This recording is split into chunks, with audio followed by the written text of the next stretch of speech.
Le personnel raciste du complexe a humilié Michelle et Barack Obama, mais ce qui s'est passé ensuite a choqué tout le monde. Abonnez-vous à la chaîne et dites-nous d'où vous nous regardez. Le soleil d'été se couchait dans des teintes d'or et de cramoisi, projetant de longues ombres sur la route sinueuse qui menait au complexe de luxe isolé. Barack Obama posa son bras sur la fenêtre ouverte de la voiture, laissant la douce brise jouer avec la manche de sa chemise. Il jeta un coup d'œil à Michelle, qui était assise à côté de lui, son regard fixé sur les collines et la somptueuse ville pointillée dans le paysage. « C'est magnifique », dit Michelle, brisant le silence confortable. Sa voix contenait une note de soulagement, comme si le cadre idyllique l'aidait enfin à se débarrasser du poids des derniers mois. « Je pense que c'est exactement ce dont nous avons besoin », répondit Barack en rigolant doucement, mais en acquiesçant. « Je dois admettre que je suis un peu inquiet de la façon dont je vais gérer le fait de ne pas avoir à faire de grandes déclarations ou à naviguer dans des réunions sans fin. Cela pourrait simplement ruiner mon rythme. » Michelle se tourna vers lui avec un sourire enjoué. « Tu survivras, monsieur l'ancien président. Je pense que même toi, tu mérites d'être toi-même pendant un moment. » La voiture vira dans l'allée du complexe, bordée de palmiers se balançant paresseusement dans la brise du soir. La grandeur du bâtiment principal apparut, un vaste manoir de style méditerranéen avec des fenêtres cintrées et des toits en terre cuite. C'était le genre d'endroit qui promettait intimité et indulgence, une retraite pour l'élite. Alors que le valet s'approchait, Michelle ne put s'empêcher de ressentir une lueur d'anticipation. C'était censé être leur sanctuaire, un endroit pour se ressourcer, loin de l'examen incessant qui était devenu leur norme. Mais, alors qu'ils entraient dans le hall, au sol, en marbre frais, quelque chose dans l'atmosphère semblait légèrement décalé. La réceptionniste les accueillit avec un sourire formel, qui n'atteignit pas tout à fait ses yeux. Son comportement poli fléchit pendant un bref instant lorsqu'elle aperçut leur visage. Un regard subtil échangé avec sa collègue, suivi d'un murmure à peine audible, n'échappa pas à Michelle. Remarquant cela, Barack, toujours le diplomate, remit les détails de leur réservation avec son charme caractéristique. « Nous attendons avec impatience notre séjour », dit-il sur un ton chaleureux mais mesuré. La réceptionniste hocha la tête, mais sa réponse sembla répétée. « Bien sûr, bienvenue à l'Estra. Un instant, s'il vous plaît. » Le malaise de Michelle s'accentua lorsqu'elle observa les interactions autour d'eux. Les autres invités furent enregistrés rapidement et leurs arrivées furent accueillies avec une chaleur sincère. En revanche, leur enregistrement sembla traîner, ponctué de regards furtifs et d'un sentiment d'hésitation. La réceptionniste leur remit finalement la clé de leur chambre, accompagnée d'un sourire d'excuse. « Malheureusement, nous avons eu une confusion avec les réservations, » dit-elle. « Nous vous avons placé dans l'une de nos suites, avec vue sur le jardin pour l'instant, mais nous ferons de notre mieux pour résoudre ce problème dès que possible. » Michelle échangea un regard rapide avec Barack. Ce n'était pas ce qu'ils avaient réservé. Leur réservation avait été claire. Une suite avec vue sur l'océan et tous les accessoires. Mais, avant qu'ils ne puissent protester, la réceptionniste ajouta « Notre responsable vous contactera demain pour s'assurer que votre séjour répond à vos attentes. » Ils furent escortés jusqu'à leur chambre. Michelle ne pouvait se débarrasser du sentiment que la confusion n'était pas un accident. La suite, bien que décorée avec goût, était loin de l'évasion luxueuse qu'ils avaient imaginée. La vue promise sur l'océan avait été remplacée par un jardin modeste, et une légère odeur d'humidité persistait dans l'air. Michelle s'effondra sur le bord du lit, tentant de masquer sa déception avec de l'humour. « Eh bien, c'est certainement la suite de luxe la plus discrète dans laquelle nous ayons séjourné. » Barack lui offrit un sourire rassurant. « Ne sautons pas aux conclusions. C'est peut-être juste une saison chargée. Demain, on réglera ça. » Après son départ, Michel se tourna vers Barak, sa résolution se renforçant. « Nous ne pouvons pas laisser passer ça, dit-elle. Ce n'est pas seulement à propos de nous, c'est à propos de tout le monde, comme Lucia, qui doit vivre avec ça tous les jours. » Barak hocha la tête, mais son expression était pensive. « Nous devons être prudents. Si nous agissons trop tôt, sans suffisamment de réflexion ni de preuves, ils nous rejetteront en disant que nous réagissons de manière excessive. Mais si nous attendons trop longtemps, le moment pourrait passer. » Les prochains jours furent un flou d'observations silencieuses et d'actions subtiles. Barak et Michel commencèrent à tout documenter. Le service condescendant des employés, les conversations entendues, le traitement inégal du personnel et des invités. Ils parlèrent à d'autres employés. Certains hésitaient à partager ce qu'ils savaient, mais d'autres révélèrent suffisamment pour brosser un tableau plus clair de la discrimination systémique qui gangrenait le complexe hôtelier. Un soir, pendant le dîner, leur attention fut attirée sur leur serveur, le même qui avait accidentellement raté leur commande la veille. Cette fois, il renversa un verre de vin rouge sur la robe de Michel. Ses excuses étaient au mieux superficielles, et l'incident attira l'attention des convives à proximité. Certains les regardèrent avec sympathie, tandis que d'autres chuchotaient derrière leurs mains, leurs expressions oscillant entre curiosité et dédain. Michel géra la situation avec grâce, mais à l'intérieur, elle bouillonnait de rage. Quand ils retournèrent dans leur chambre, elle exprima sa frustration. « Ce n'est pas seulement de la négligence, dit-elle, c'est délibéré. Ils essaient de nous faire sentir que nous n'appartenons pas ici. » Barak acquiesça, mais son attention restait tournée vers la situation dans son ensemble. « Nous nous rapprochons, » dit-il en examinant les preuves qu'ils avaient rassemblées. « Si nous pouvons obtenir un élément supplémentaire, quelque chose d'indéniable, nous en aurons assez pour rendre l'affaire publique. » Leur opportunité arriva plus tôt que prévu. Lors d'une autre promenade dans le complexe, Barak entendit une conversation animée entre le directeur du complexe et un membre du personnel supérieur. Les mots du directeur étaient accablants. Une directive explicite pour maintenir l'atmosphère exclusive du complexe en décourageant certains clients indésirables. Cette fois, Barak enregistra l'intégralité de l'échange. Lorsqu'il fit écouter l'enregistrement à Michel plus tard, sa réaction fut immédiate. « C'est ça, » dit-elle. « C'est ce dont nous avions besoin. » Ils passèrent le reste de la soirée à préparer leur dossier, s'assurant que chaque élément de preuve était clair et irréfutable. Au moment où ils terminèrent, ils avaient un récit convaincant, exposant la culture d'exclusion et de discrimination du complexe. Le lendemain, armés de leur documentation, ils contactèrent un journaliste en qui ils avaient confiance, quelqu'un ayant la réputation de révéler des injustices systémiques. En quelques heures, l'histoire était en marche, et l'image soigneusement entretenue du complexe commença à se fissurer. Le journaliste, intrigué par le dossier, leur posa de nombreuses questions pour vérifier les faits. Chaque enregistrement, chaque photo, chaque témoignage fut examiné minutieusement. Michel et Barak veillèrent à ne rien laisser au hasard. L'histoire était trop importante pour risquer une faille, même minime. Quelques jours plus tard, un article percutant fut publié, accompagné d'éléments audio et visuels. Le titre était clair, frappant. « L'envers du décor. Discrimination systémique dans un complexe de luxe. » Les réactions furent immédiates. Les réseaux sociaux s'enflammèrent. Les commentaires des lecteurs allaient de l'indignation à l'appel au boycott.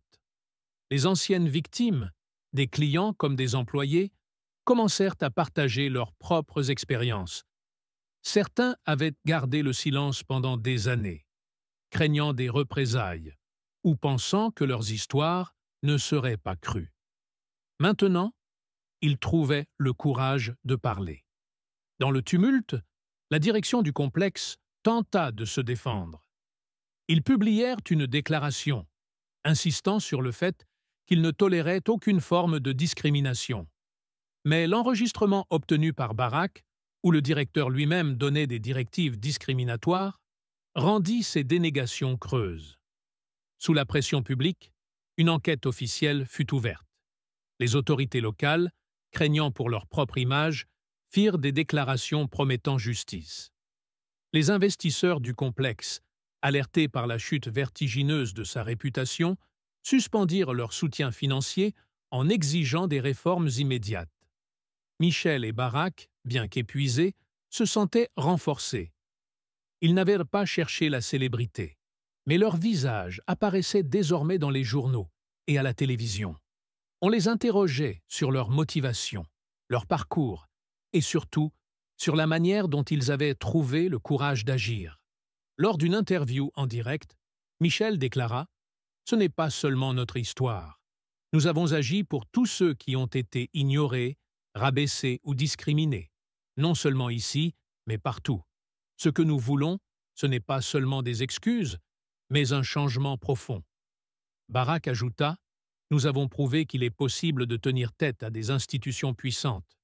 Mais cela demande de la solidarité, du courage et la conviction que la vérité finira par triompher. » Leur démarche eut des répercussions inattendues. Des campagnes de sensibilisation contre la discrimination dans l'industrie hôtelière viraient le jour. Des lois locales furent proposées pour renforcer la surveillance et imposer des sanctions plus sévères aux établissements qui perpétuaient de telles pratiques. Quant au complexe lui-même, il subit une transformation complète. Après le départ forcé de l'ancienne direction, une nouvelle équipe de gestion fut mise en place. Cette dernière, consciente des erreurs du passé, entreprit des mesures correctives radicales. Formations obligatoires sur la diversité et l'inclusion, audits réguliers et partenariats avec des organisations locales pour promouvoir l'égalité. Michel et Barak, malgré leur victoire, choisirent de se tenir en retrait une fois la poussière retombée. Ils savaient que leur rôle principal était terminé. Ils laissèrent la place à d'autres, espérant que leur histoire inspirerait ceux qui, à leur tour, oseraient défier l'injustice. Un jour, alors qu'ils se promenaient côte à côte dans un parc en bord de mer, Michel murmura « Je ne pensais pas qu'un simple séjour à l'hôtel prendrait cette tournure. » Barak sourit. Parfois, les choses que l'on n'avait pas prévues deviennent celles qui comptent le plus. Ils restèrent là, regardant l'horizon, silencieux mais apaisés, conscients qu'ils avaient contribué, à leur échelle, à rendre le monde un peu plus juste. Le lendemain, un email divulgué fit surface, révélant que la direction du complexe avait sciemment mis en œuvre des politiques discriminatoires. L'email, partagé anonymement par un ancien employé, constituait une preuve irréfutable confirmant tout ce que les Obama et d'autres avaient allégué. La révélation envoya des ondes de choc à travers l'industrie. Face à la pression, le complexe présenta des excuses publiques et plusieurs membres du personnel supérieur furent licenciés.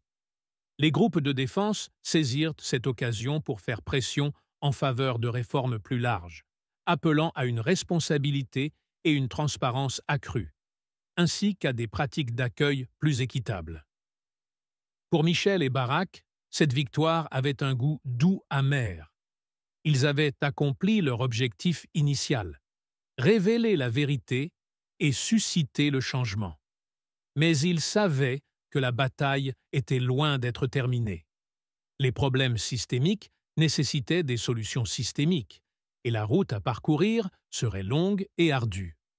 Michel trouvait du réconfort dans les petites victoires, le courage de Lucia, celui d'Amar, leur détermination à parler. Ces voix amplifiées, cette prise de conscience généralisée, lui rappelaient pourquoi le combat en valait la peine. Barak, de son côté, voyait la situation dans son ensemble. Un soir, alors qu'il se battait pour la liberté, il déclara « Il ne s'agit pas seulement d'un complexe hôtelier. Il s'agit de changer une culture, et cela prend du temps. » Michel, appuyé contre lui, sentit sa détermination se renforcer.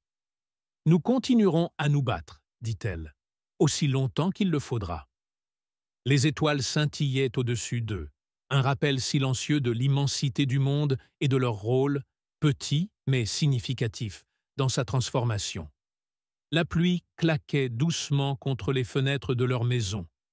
Un rythme apaisant qui contrastait avec la tempête d'attention que leurs actions avaient déclenchée. Des semaines s'étaient écoulées depuis l'éclatement de l'histoire, mais son impact continuait à se propager. L'industrie hôtelière et bien au-delà en ressentait les répercussions. Assise près de la fenêtre du salon, Michel observait les gouttes tracées des chemins erratiques sur la vitre. Une tasse de thé fumante reposait entre ses mains. La chaleur la réconfortait, tandis que ses pensées dérivaient. Barak entra dans la pièce, un petit dossier dans les mains. Il le posa sur la table avant de la rejoindre sur le canapé. Sa présence calme et constante était un réconfort. « Les derniers rapports des groupes de défense, dit-il en hochant la tête vers le dossier, montrent un réel élan. Les travailleurs se manifestent en partageant leurs histoires. Ça commence à se transformer en quelque chose de plus grand. » Michel esquissa un petit sourire, mais ses yeux reflétaient un scepticisme inquiet. « C'est un début, dit-elle. Mais cela ne semble pas suffisant. » Barak se pencha en arrière, son regard pensif. Le changement ne se fait jamais rapidement. C'est lent, mais chaque pas compte. Le dossier sur la table représentait des résultats tangibles de leurs efforts, témoignages de travailleurs, propositions de réforme de l'industrie et mises à jour sur l'enquête en cours. Mais le poids de ce qui restait à accomplir pesait lourdement, rappelant que le changement systémique exigeait bien plus que des gros titres et l'attention du public. La société mère du complexe, sous une immense pression publique, avait annoncé une série de changements. Nouveaux programmes de formation à la diversité, pratiques d'embauche révisées et un engagement à créer un environnement plus inclusif. Pourtant, Michel et Barak restaient sceptiques. Ces promesses semblaient performatives, davantage motivées par la nécessité de sauver l'entreprise et sa réputation que par un véritable effort pour résoudre les problèmes fondamentaux. Pendant ce temps, la bataille juridique faisait rage. Le complexe avait discrètement abandonné son procès en diffamation après la fuite de l'email, mais de nouveaux défis surgissaient. Les lobbyistes de l'industrie repoussaient les appels à une réglementation, les qualifiant de ingérence inutile dans les affaires privées. Michel se retrouvait souvent en proie à des émotions contradictoires. Elle était fière de ce qu'ils avaient accompli, avoir mis en lumière des inégalités profondément enracinées, donner la parole à ceux qui avaient été réduits au silence. Mais l'ampleur du problème semblait écrasante. À chaque pas en avant, des obstacles surgissaient. Un soir, alors qu'il passait en revue les derniers développements, Michel exprima sa frustration. « Nous avons révélé la vérité, mais que se passerait-il si cela ne conduisait pas à un vrai changement? Et si c'était juste une autre histoire qui s'estompe ?» Barak posa les papiers qu'il tenait et se tourna vers elle, son regard empreint de gravité. « Ça ne va pas s'effacer, » dit-il fermement, « parce que nous ne le laisserons pas faire, et les gens que nous avons inspirés non plus. Il ne s'agit pas seulement de nous, Michel, il s'agit de tous ceux qui voient ce qui se passe et décident d'agir. » Ces mots furent une bouffée d'espoir pour Michel, ranimant sa résolution. « Alors, nous continuons, » dit-elle, « aussi longtemps qu'il le faudra. » Dans les semaines qui suivirent, Barak collabora avec des décideurs politiques pour élaborer des propositions de réforme axées sur la responsabilité et la transparence. Michel, quant à elle, travailla avec des groupes de défense et des dirigeants communautaires pour amplifier les voix des travailleurs marginalisés. Leurs efforts culminèrent avec un forum public tenu à Washington, D.C., réunissant militants, travailleurs et dirigeants de l'industrie. Parmi les intervenants se trouvait Lucia, qui raconta son expérience avec une voix ferme et assurée. « Pendant des années, je suis restée silencieuse parce que j'avais peur, » dit-elle. « Mais le silence ne protège que ceux qui nous font du mal. Parler m'a rendu ma dignité, et je ne reviendrai jamais au silence. » Le public applaudit, soutenant chaque mot. Michel assise au premier rang, sentit une immense fierté. Ces moments étaient un rappel du pourquoi de leur combat. Alors que le forum se terminait, Michel et Barack se retrouvèrent en marge de la scène. L'énergie dans la salle était palpable, pleine de détermination et d'espoir. « Nous avons commencé quelque chose », dit Michel, un sourire léger mais chargé de satisfaction. Barack acquiesça. « C'est réel », répondit-il, « et ce n'est que le début. » Il savait que la route serait encore longue. Mais au milieu des défis, chaque voix amplifiée, chaque réforme envisagée, chaque pas en avant était une victoire. Il continuait à se battre, convaincu que, même si la justice parfaite était inatteignable, chaque avancée méritait d'être célébrée. Si vous avez aimé la vidéo, n'hésitez pas à consulter notre chaîne et suivre d'autres récits captivants.